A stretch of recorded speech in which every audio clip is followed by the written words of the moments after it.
अस्सलाम वालेकुम, मेरा नाम फरीहा है और मैं मैथ कम्युनिकेशन की स्टूडेंट हूँ। मेरा ताल्लुक लाहौर से है। आज मैं शादरा के एक ऐसे मुकाम पे खड़ी हूँ जिसका विजिट करने के बाद आपको बहुत ज़्यादा रिफ्रेशमेंट मिलेगी। तो इस जगह का नाम है जहांगीर टॉम। ये टूरिस्ट सर्वे के मुताबिक तीसरे नंबर पर आती है। यहाँ पे सबसे ज़्यादा टूरिस्ट आते हैं टूर के लिए। तो सबसे पहले नंबर पे आता है शाही किला, दूसरे नंबर पे आता है शालामार बाग और तीसरे नंबर पे आता है जहांगीर टॉम। आए मैं आपको इस टॉम का विजिट करवाती हूँ, मेरे साथ आप लोग भी इंजॉय करें। जी, तो ये दरवाज़ा है जहांगीर टॉम की एंट्रेंस का। तो हम अंदर जा रहे हैं। ये अंदर जाने के बाद का व्यू है। आप देख सकते हैं कि कितना पीसफुल माहौल है। यहाँ पे बहुत सफाई है और ये बहुत अच्छा नज़र आ रहा है। तो आप लोगों ने ये सारे कमरे देखे होंगे, ये जो मेरे पीछे हैं, ये टोटल इन कमरों की तादाद है 180। ये देखिए, ये छोटे छोटे कमरे जो आपको नज़र आ रहे हैं। ये कमरे स्पेशली उन लोगों के लिए तैयार करवाए गए थे जो बादशाह के बहुत करीबी दोस्त और रिश्तेदार आते थे, वो यहाँ पे ठहरा करते थे।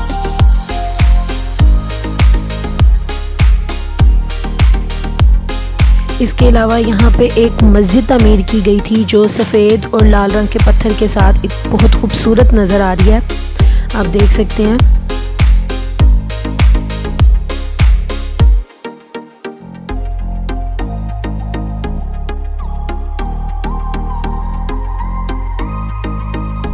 जी, तो ये जगह वो है जहाँ पे बादशाह को डाक आया करती थी। इस जगह को 400 साल गुजरने के बाद भी आज भी ये उतनी ही खूबसूरत है। आप देख सकते हैं कि इसमें संगमरमर का इस्तेमाल हुआ है और ये जगह मुग़ल दौर के आर्किटेक्चर की मिसाल आप है। इसकी दीवारों पे देखिए कितना खूबसूरत डिज़ाइन बना हुआ है। इसका दरवाज़ा, ये जो बहुत पुराने दौर का दरवाज़ा लगा है जो मुग़ल दौर की याद ताज़ा करता है। आप इसकी खूबसूरती देख सकते हैं। इसकी सीलिंग देखें, इसकी दीवारों पे जो पेंटिंग नज़र आ रही है आपको। अब आगे चलते हैं कि आगे क्या है।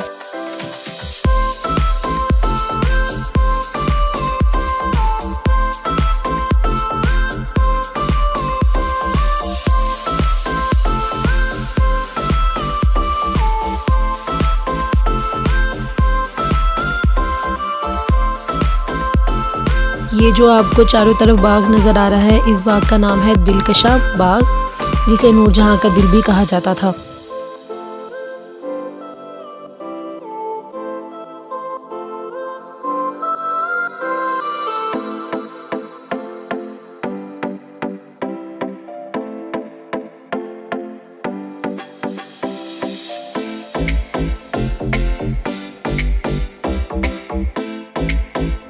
तो अब हम आ गए हैं उस जगह पे जहाँ पे बादशाह जहांगीर को दफनाया गया था, उनकी कब्र है।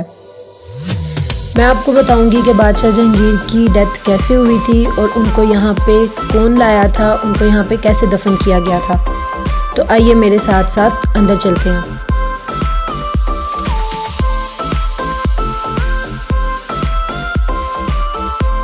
तो आप देख सकते हैं कि इसके फूल और यहाँ पे इसकी एंट्रेंस भी इतनी खूबसूरत है।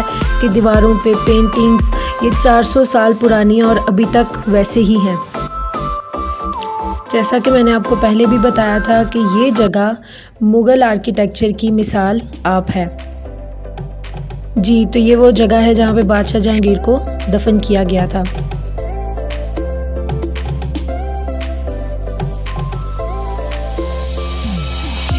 बादशाह जहांगीर की कब्र की चारों जानिब 8 दरवाजे तामीर किए गए हैं जो इस बात की निशानदेही है कि उन्होंने 8 साल हुकूमत की थी। कब्र की चारों तरफ संगमरमर और कीमती पत्थर का इस्तेमाल किया गया है जो अंधेरे में भी चमकते हैं। आप देख सकते हैं कि अंधेरे में भी टॉर्च लाइट में इन फूलों की खूबसूरती। बादशाह जहांगीर की वफ़ात 28 अक्टूबर 1627 में हुई। कहा जाता है कि उनकी वफ़ात से पहले उनकी तबीयत बहुत ज़्यादा नासाज हो गई और उस वक्त तबीबों ने इसका इलाज सिर्फ़ और सिर्फ कश्मीर की हवाएं बताया। तो बादशाह जहांगीर की सबसे पसंदीदा बीवी नूरजहान उन्हें कश्मीर ले गई। उनकी तबीयत दिन ब दिन बिगड़ती गई और 28 अक्टूबर 1627 में राजवड़ी के मुकाम पे उन्होंने वफ़ात पाई। बादशाह जहांगीर की वसीयत के मुताबिक उनकी आखिरी ख्वाहिश थी कि उनको नूरजहां के दिल में दफनाया जाए। नूरजहां का दिल चूँकि दिलकशां बाग को कहा जाता है, जो कि बादशाह जहांगीर ने खुद उनको गिफ्ट किया था और वो शादरा के इस मुकाम पर वाक़या था, जिसको अब लोग जहांगीर के मकबरे के नाम से जानते हैं। और ये भी कहा जाता है कि जब बादशाह जहांगीर ने वफ़ात पाई तो उन्हें कश्मीर से यहाँ लाहौर लाया जा रहा था, तो उनके जिस्म में से बदबू आना स्टार्ट हो गई, तो उनके तमाम ऑर्गन्स को निकाल के उधर एक मुकाम पर दफन कर दिया गया और उस मुकाम पर म्यूज़ियम तमीर किया गया और बाकी जिस्म को लाके यहाँ पे दफन किया गया। तो अब हम चलते हैं बाहर की तरफ, जहाँ पे कब्र बनाई गई है उसके बाहर बड़े बड़े कमरे भी तमीर किए गए हैं। आइए आपको अंदर से कमरे का विज़िट करवाती हूँ। तो ये है कमरों के अंदर की शक्ल। ये कमरे कहा जाता है कि स्पेशल लोगों के लिए बनवाए गए थे। बादशाह सलामत के जो बहुत करीबी लोग आया करते थे वो इन कमरों में रहा करते थे।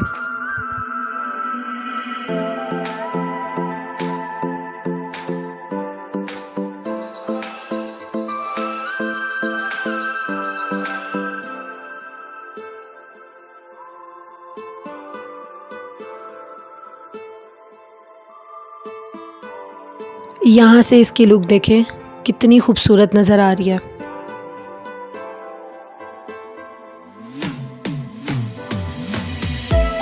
अब मैं यहाँ से बाहर जा रही हूँ, बाहर जाके आपको बाकी का दिखाती हूँ। ये बाहर से इस मीनार की लुक, चूँकि इस मकबरे को बने हुए 400 साल गुजर गए हैं, तो इसमें थोड़ी सी जो बिल्डिंग है वो बुसीदा हो गई है और उसकी वजह ये थी कि आज से कुछ साल पहले दरियाए रावी नज़दीक होने की वजह से यहाँ पे सैलाब आया था। बहुत सारी चीज़ें उसकी वजह से डैमेज हो गई थी, लेकिन अब साला साल काम जारी रहता है ताकि इसकी खूबसूरती को बरकरार रखा जाए।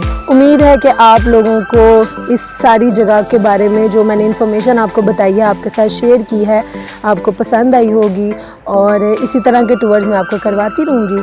अल्लाह हाफ़िज़।